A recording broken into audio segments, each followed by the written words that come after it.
आईच्या किचनमध्ये तुम्हा सर्व फॅमिली मेंबरचे मनापासून स्वागत। आज आपण ढोकळा बनवत आहोत। त्यासाठी उडदाची डाळ अर्धा वाटी, मेथ्या 1 चमचा, तांदूळ 2 वाटी आणि हरभऱ्याची डाळ मी अर्धी वाटी घेतलेली आहे। आता हे सर्व मिश्रण मी स्वच्छ नीट करून 3-4 पाण्याने धुवून ते रात्रभर भिजत टाकत आहे। वरती 4 बोटं पाणी आपण ठेवायचं आहे। आता सकाळी उठल्यानंतर ते मिक्सरला मिक्सरला ते पिसून घ्यायचं आहे। आता हे सगळं मिश्रण मी एका स्टीलच्या डब्यात काढत आहे। जर ह्याला फुलून जाळी येत नाही तर आपण हे मिश्रण झाकून ठेवायचं आहे। हे असं सगळं मी पूर्ण मिश्रण तयार करून घेत आहे आणि मग आपल्याला जेवढं लागणार आहे तेवढंच मी ह्याचा उपयोग करणार आहे। बघा, हे 18 तासानंतर आपलं हे मिश्रण असं मस्तपैकी फुलून वरती आलेलं आहे। किती छान ह्याला जाळी सुटल्या बा। आता ह्यापासून तयार होणारा कुठलाही पदार्थ हलका आणि सॉफ्टच तयार होतो।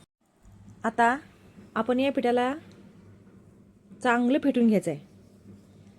10 मिनिटाच्या पुढंच म्हणा तुम्ही जेवढं ह्याला जास्त फेटशिला तेवढं ह्यात हवा बबल्स तयार होतात आणि तुमचा जो पदार्थ तयार होणार आहे, उदाहरणार्थ ढोकळा, तुमची इडली किंवा तुमचे डोसे अतिशय उत्तम तयार होतात। मग आपण याला चांगलं फेटून घेत आहे आणि फेटून घेतल्यानंतर मग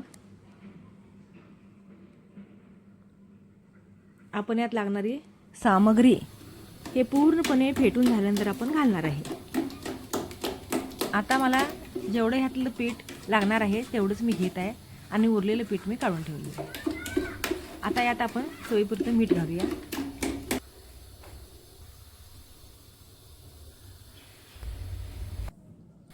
अर्धी वाटी दही घालूया। दही मी घरीच बनवलं आहे। फ्रेश दही घालायचं, जास्त आंबट नाही। ही साखर 2 चमचे साखर। आता परत हे सगळं मिश्रण मिक्स करून घ्यायचं।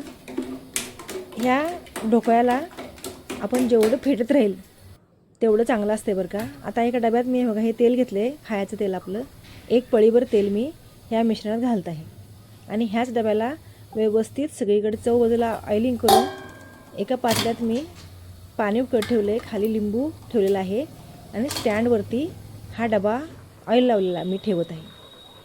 एका वाटीत मी थोडंसं बॅटर घेत आहे आणि यात मी अर्धा टेबलस्पून इनो घालत आहे। हा चमचा माझा बारका आहे, तर आता ह्यात हा इनो घालायचा। वरती थोडंसं हे इनोला ॲक्टिव्ह करण्यासाठी थोडंसं पाणी घालायचं। आता हे मिश्रण आपण ह्या डब्यात ओतून घ्यायचं आणि चांगलं आता जास्त फेटायचं नाही बरं का। एकाच अँगलनं थोडंसं मिक्स करून घ्यायचं आहे बस।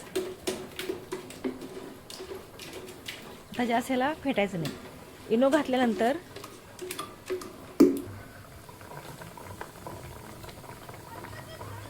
जास्त फेटायचं नाही।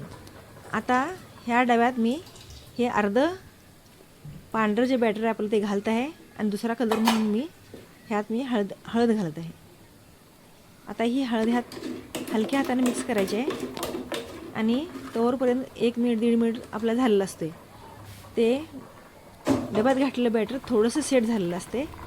ते सेट झाल्यानंतर आपण आता हे वरतून हे बॅटर असं घालून चारी बाजूला व्यवस्थित पसरून घ्यायचं आहे। बघा, हे ढोकळा कसा मस्त फुलून आलेला आहे ढोकळा। आता हा ढोकळा मी एका प्लेटवरती काढत आहे। बघू शकता तुम्ही किती इझी निघले आपलं। केकच वाढतोय नाही। बघा भांडे किती स्वच्छ निघालेलं आहे, किती स्पंजी आणि सॉफ्ट झाले बघा। आता ह्याला आपण उलटं करून घेऊ। तर आता पुढच्या भागात आपण ही ढोकळ्यावरची हिरवी चटणी आणि लागणारा तडका आपण पुढच्या भागात बघणार आहोत, पार्ट 2 मध्ये। लाईक करा, शेअर करा आणि सबस्क्राईब करा।